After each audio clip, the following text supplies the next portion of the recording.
Се одигра надпреварите од 21-то коло во третата фудбалска лига Исток, по која сите неизвестности се веќе познати.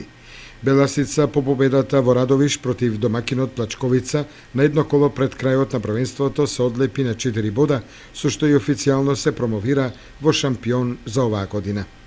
Лигата ја напуштаат Тиверија и 14 октомври 1946, кои според постигнатите резултати и бодовното салдо најмалку покажаа во ова првенство.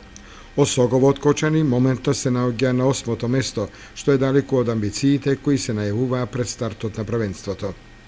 По 21 одиграно коло води Беласица со 54 бода, пред Плачковица 50, Овчеполе 37, Напредок Здравје 36, Брегалница Голак 30, Каменица Саса 29, Работник 28, Осогово 27 бода, Баби и Слога Виница по 23, Тиверија 17 и 14 октомври 3 бода.